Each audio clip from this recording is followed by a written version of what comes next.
King George III granted the creation of the private institution Dartmouth College, approving John Wentworth's plans to build the college in 1769. The charter granted control of the college's operations to his trustees. Due to several controversies, Dartmouth's president was removed from the board.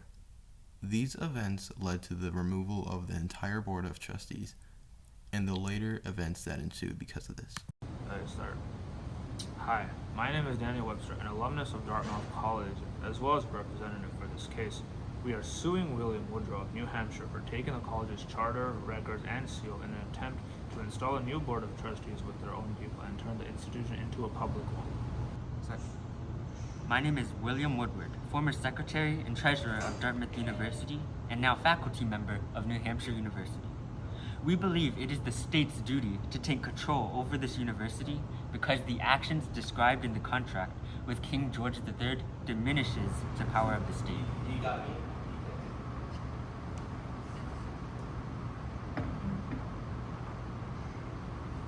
May you be seated. Today's date is February 2nd, 1819. Today we have Dartmouth College, represented by Daniel Webster, versus the state of New Hampshire, represented by William Woodward. Please, start us off, Mr. Woodward. Thank you, Your Honor.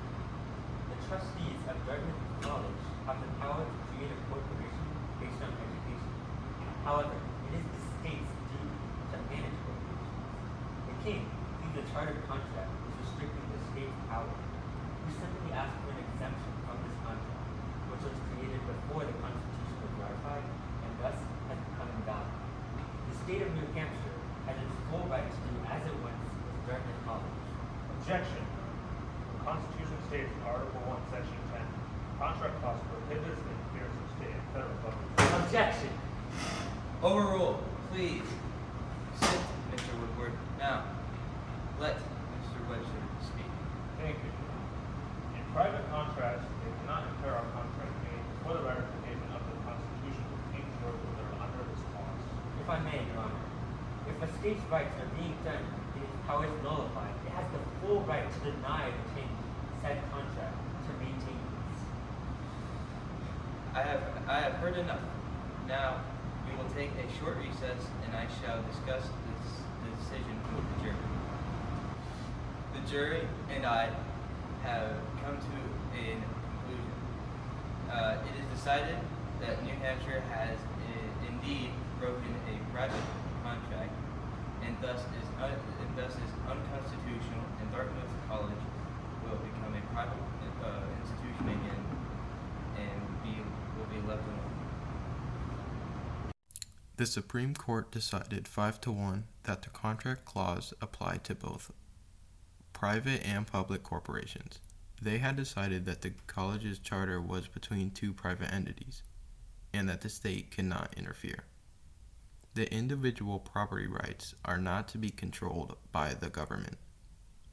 So, New Hampshire had violated the contract clause in order to install a new board of trustees, and therefore violated the Constitution. The Dartmouth versus Woodward case prevented state governments from taking over private institutions and entities, and cannot be amended by state legislation. This case is important to the development of charter-owned businesses to have ownership to sort out their own contract without the interference of state or federal control. Even though the contract was created before the country itself, the contract is still valid under Article 1, Section 10, saying that no state can impair the obligation of contracts. This case is also signaled the disestablishment of church and state in New Hampshire.